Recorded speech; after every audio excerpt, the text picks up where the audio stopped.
dad make too much money to ever smoke crack. Let's get that straight, okay? We don't do crack. We don't do that. Crack is whack.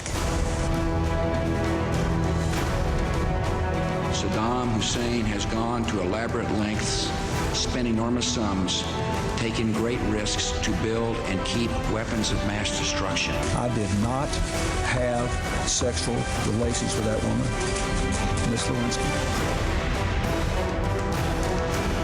In all of my years of public life, I have never obstructed justice. I have never doped.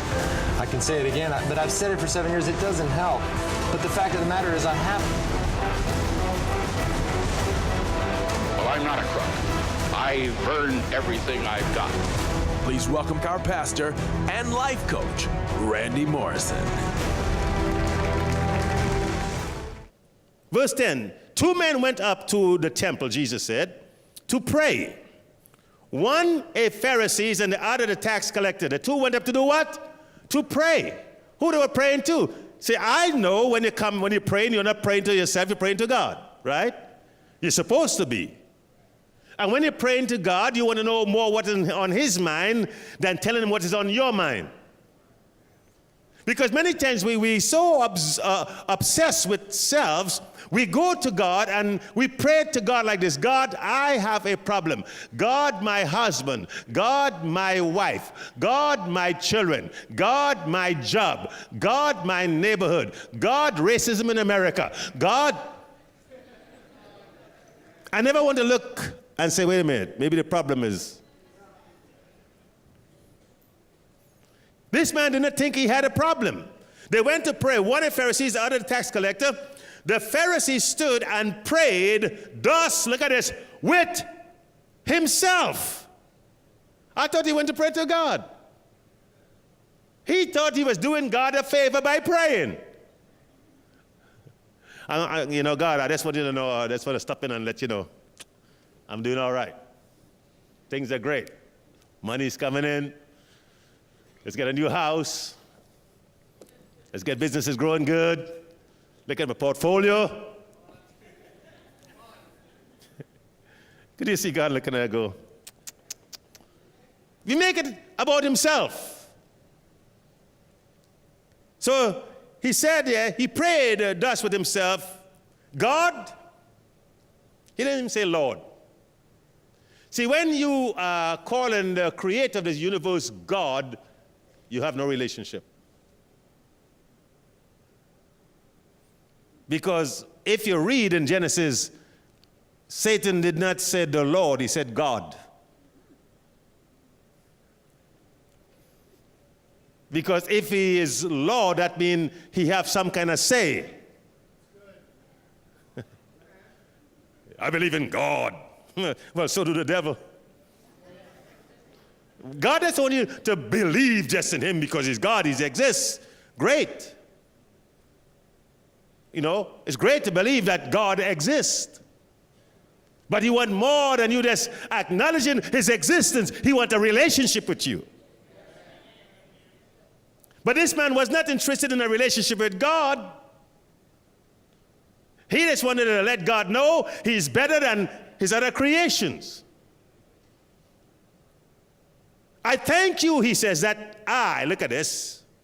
I thank you that I am not like other men, extortioners, unjust, idolaters, or even as this tax collector.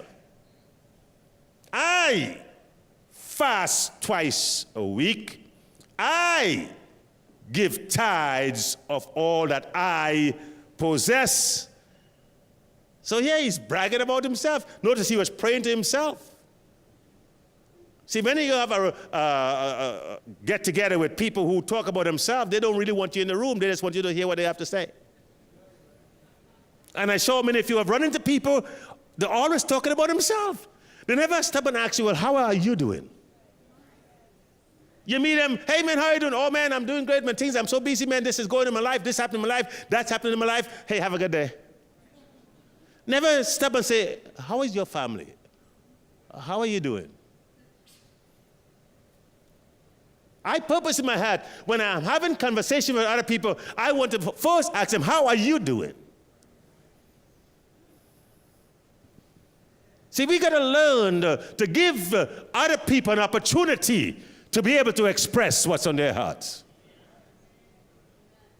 This man took up the whole time, and if there was time to be in the presence of God, if it was half an hour, he took up the whole half an hour and only give enough to the tax collector. Talking about himself. So when the tax collector had his chance to be in the Father's presence, look how he responded. And the tax collector, standing afar off, would not much as raise his eyes to heaven, but beat on his breast, saying, God, be merciful to me, a sinner. Now back up here, look what it says here. And the tax collector standing afar off. Now they went together to pray, Paul. But when this man started talking about himself and how great he was, the tax collector had enough sense to move away from him. I want to see how that lightning bolt going to hit him. You cannot have relationship with people who make life all about them. And you always see that with people who always talk about themselves, people don't want to be around them.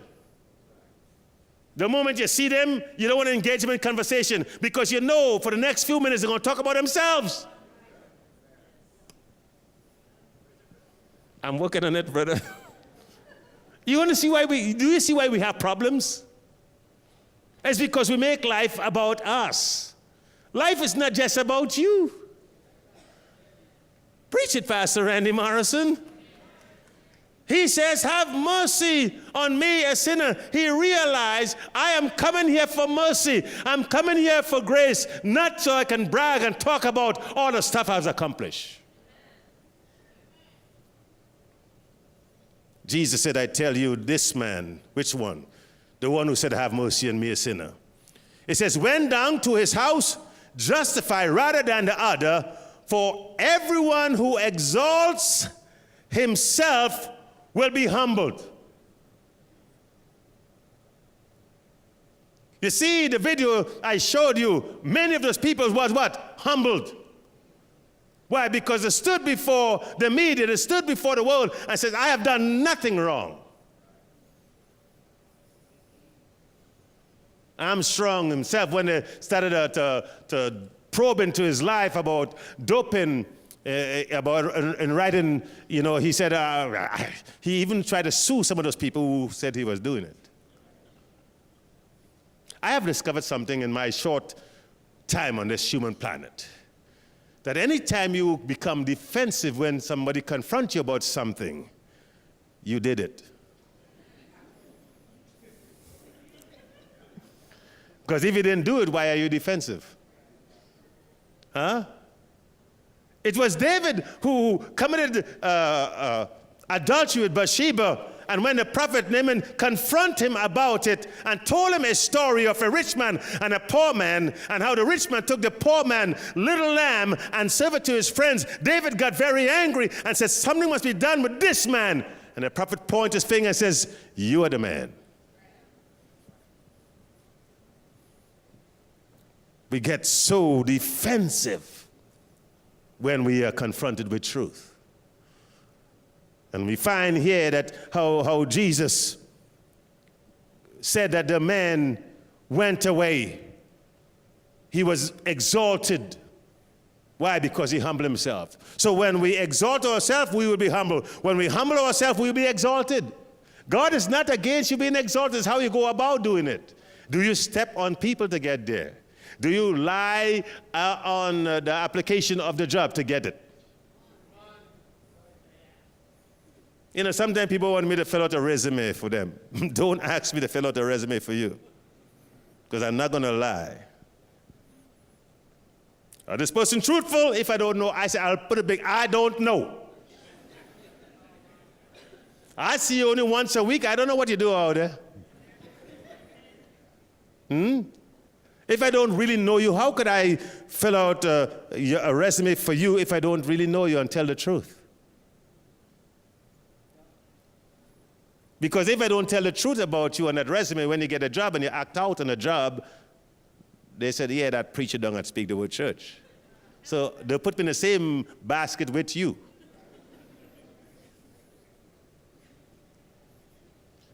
Preach it, Pastor Randy Morrison.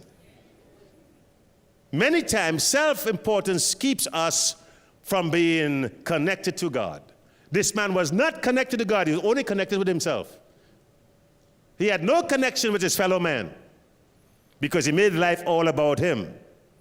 You cannot have a healthy relationship with others if you're not honest with yourself. Self-importance based only on accomplishment and performance leads to arrogance. So you see how arrogant he was? I. That's arrogance when the whole topic and the whole subject is just about you. Nobody don't have a say. Thank you for watching A Common Sense Approach to Life with Randy Morrison. To order today's complete message, call the numbers on your screen or email randy@commonsenseapproach.org or write us at A Common Sense Approach, 515 Jersey Avenue South, Golden Valley, Minnesota, 55426, USA. Join us for the next A Common Sense Approach to Life with Randy Morrison. I truly do believe that we must live life by design and not from crisis to crisis.